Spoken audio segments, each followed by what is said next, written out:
بسم الله الرحمن الرحيم. أعزائي المشاهدين، السلام عليكم ورحمة الله وبركاته. الاثنين 24 فبراير، 4 أيام يفرقونا عن شهر رمضان الكريم. كل سنة وحضراتكم طيبين وبخير. قناتنا الجديد في سوق العبور بنتكلم على الفاكهة والخضار والسمك. المخدد اللي في إيدي ده ب20 جنيه، العروس ب15، بتنجان الرومي من 8 ل10 جنيه، الخيار بلطيم 12 جنيه، خيار الصوب 15 جنيه، هجيبه لكم مرة تانية. فلفل بسكرة الشطة والحامي من 13 لغاية 17، والصوب 18 لغاية 21، الليمون من 46 ل 48. خيار الصوب يا جماعة فيه ب15 وب 16 جنيه. الكوسة من سفرة رمضان الأسبوع الأول، لكن أسعارها مش مرتفعة زي البتنجان والفلفل. الكوسة من 5 ل 7 جنيه. البصل المقور ب5 5 ونص، الأحمر 13 13 ونص. التوم القديم من 50 ل 60 جنيه. البصل الفتيل 6 ونص 7، والسبعيني والأحجام الكبيرة 8 جنيه. الجزر من 50 ل 60 جنيه.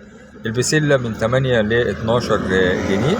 إن شاء الله بسلة مليانة ممتازة، لكن أسعار البسلة انخفضت مرة واحدة في حين ارتفعت أسعار الفاصوليا، وهنقول لكم أسعار الفاصوليا حالا. البتنجان الرومي اهو من 8 ل 10، والسبانخ من 10 ل 12 جنيه. طبعا نلاحظ ارتفاع اسعار الخضار في الساعات الاخيره قبل رمضان. الكرنب من 18 ل 20 21 23، الاحجام الكبيره. البطاطس ارتفعت اسعار البطاطس من اول امبارح تقريبا، من قبل رمضان ب5 أو 6 أيام. يمكن يكون ارتفاع البطاطس ملهوش دعوة بموسم رمضان، لكن دي حسابات تانية بالنسبة للبصل والبطاطس والثوم والطماطم.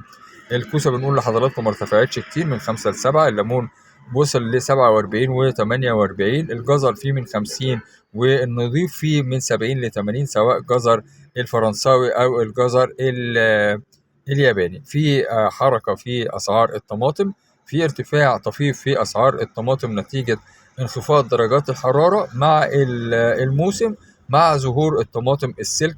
طماطم السلك مكلفة وبتبقى جودتها أعلى، بتبقى بعيدة عن الأرض.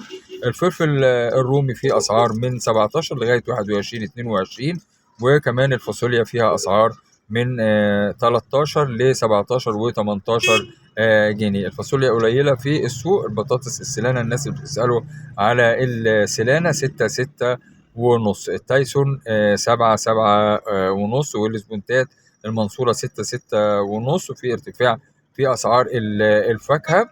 التفاح المستورد اهو قدامنا من 45 ل 75، سواء النمساوي أو اليوناني الأحمر أو الريد كاب أو البرنس. كل أسعار دي يعني أسعارها بتتراوح من 45 لغاية 75. والكنتالوب ب 15 و 17 جنيه. موجود طول السنة الكنتالوب من أسوان، وبعد كده الصحراوي، وبعد كده إسماعيلية. وادي الكنتالوب الجودة العالية والشبكة الخشنة اللي عليه من بره. والجوافة برضو هجيبها لكم. والفراولة أسعار الفراولة من 18 ل 21 22. في فراولة قطاعي الوقت في السوق ب25. والفراولة قربت يعني تمشي من السوق. إن شاء الله بعد رمضان هنلاقي الفراولة البلدي، وخاصة فراولة إسماعيلية.